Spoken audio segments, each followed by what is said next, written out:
20 ವರ್ಷದ ಭಾರತೀಯ ಯುವತಿ ಮೇಲೆ ಅತ್ಯಾಚಾರ ನಡೆದಿದೆ. ವಾಲ್ಸಾಲ್ನ ಪಾರ್ಕ್ ಹಾಲ್ ಪ್ರದೇಶದಲ್ಲಿ ಈ ಘಟನೆ ನಡೆದಿದೆ ಅಂತ ವೆಸ್ಟ್ ಮಿಡ್ಲ್ಯಾಂಡ್ಸ್ ಪೊಲೀಸರು ಸ್ಪಷ್ಟಪಡಿಸಿದ್ದಾರೆ. ಆಘಾತಕಾರಿ ಮತ್ತೊಂದು ಸಂಗತಿ ಅಂದ್ರೆ ಕೇವಲ 1 ತಿಂಗಳ ಹಿಂದೆ ಸಿಖ್ ಮಹಿಳೆಯ ಮೇಲೆ ಇದೇ ರೀತಿ ದೌರ್ಜನ್ಯ ನಡೆದಿತ್ತು.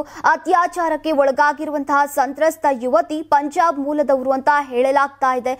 ಯುವತಿಯೊಬ್ಬರು ರಸ್ತೆಯಲ್ಲಿ ಮಲಗಿ ಸಹಾಯಕ್ಕಾಗಿ ಮನವಿ ಮಾಡ್ತಾ ಇರುವ ಬಗ್ಗೆ ಪೊಲೀಸರಿಗೆ ಮಾಹಿತಿ ಬಂದಿತ್ತು. ಬಳಿಕ ಯುವತಿಯನ್ನ ಆಸ್ಪತ್ರೆಗೆ ದಾಖಲಿಸಲಾಗಿದೆ. ಆಕೆಯ ಗೌಪ್ಯತೆ ಕಾಪಾಡುವ ಸಲುವಾಗಿ ಗುರುತನ್ನ ಎಲ್ಲೂ ಕೂಡ ಬಿಟ್ಟುಕೊಟ್ಟಿಲ್ಲ. ಶಂಕಿತ ದಾಳಿಕೋರನನ್ನ ಗುರುತಿಸೋಕೆ ಈಗ ಪೊಲೀಸರು ಸಾರ್ವಜನಿಕ ಸಹಾಯವನ್ನ ಕೋರಿದ್ದಾರೆ. ಆ ಪ್ರದೇಶದಲ್ಲಿ ಯಾವುದೇ ಅನುಮಾನಾಸ್ಪದ ಚಟುವಟಿಕೆ ಅಥವಾ ಯಾವುದೇ ಸಿಸಿಟಿವಿ ಅಥವಾ ಡ್ಯಾಶ್ ಕ್ಯಾಮ್ ದೃಶ್ಯಾವಳಿಗಳು ಸಿಕ್ಕಿದ್ರೆ ತಕ್ಷಣ ತಿಳಿಸುವಂತೆ ಪೊಲೀಸರು ಮನವಿಯನ್ನ ಮಾಡಿದ್ದಾರೆ. ಘಟನೆಯ ಸಮಯದಲ್ಲಿ ಆತ ಕಪ್ಪು ಬಟ್ಟೆ ಧರಿಸಿದ್ದ, ಸಣ್ಣ ಕೂದಲಿತ್ತು, ಆತನ ಬಣ್ಣ ಬಿಳಿ ಅಂತ ಸಾರ್ವಜನಿಕರು ತಿಳಿಸಿದ್ದಾರೆ. 1 ತಿಂಗಳಲ್ಲಿ ನಡೆದಂತಹ 2ನೇ ಘಟನೆ ಇದಾಗಿದೆ. ಕಳೆದ ಸೆಪ್ಟೆಂಬರ್ನಲ್ಲೂ ಕೂಡ ಸಿಖ್ ಯುವತಿ ಮೇಲೆ ಅತ್ಯಾಚಾರ ನಡೆದಿತ್ತು. ಜನಾಂಗೀಯ ನಿಂದನೆ ಮಾಡಿದ ಆರೋಪದ ಮೇಲೆ ವೆಸ್ಟ್ ಮಿಡ್ಲ್ಯಾಂಡ್ಸ್ ಪೊಲೀಸರು 30 ವರ್ಷದ ವ್ಯಕ್ತಿಯನ್ನ ಬಂಧಿಸಿದ್ರು.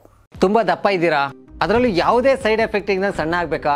ಎಷ್ಟೋ ಜನ ಹೇಳ್ತಾ ಇದ್ರಿ, ಸರ್ ನಾನು ಜಿಮ್ಗೆ ಹೋಗ್ತಾ ಇದ್ದೀನಿ ಆದ್ರೂ ಸಣ್ಣ ಆಗ್ತಾ ಇಲ್ಲ, ಸರ್ ವರ್ಕೌಟ್ ಮಾಡ್ತಾ ಇದ್ದೀನಿ ಆದ್ರೂ ಸಣ್ಣ ಆಗ್ತಾ ಇಲ್ಲ ಅಂತ ಹೇಳ್ತಾ ಇದ್ರಲ್ಲ. 100% ಯಾವ ಜಿಮ್ಗೂ ಹೋಗ್ದಂಗೆ ವರ್ಕೌಟು ಮಾಡ್ದಂಗೆ ನೀವು ಸಣ್ಣ ಆಗ್ಬೋದು. ಪ್ರತಿದಿನ ಬೆಳಿಗ್ಗೆ ಸಂಜೆ 2 ಟೈಮ್ ನಮ್ಮ ಜೀನಿ ಸ್ಲಿಮ್ ನ ಯೂಸ್ ಮಾಡಿ ಯಾವುದೇ ಸೈಡ್ ಎಫೆಕ್ಟ್ ಇಲ್ದಂಗೆ ನೀವು ಸಣ್ಣ ಆಗ್ತೀರಾ.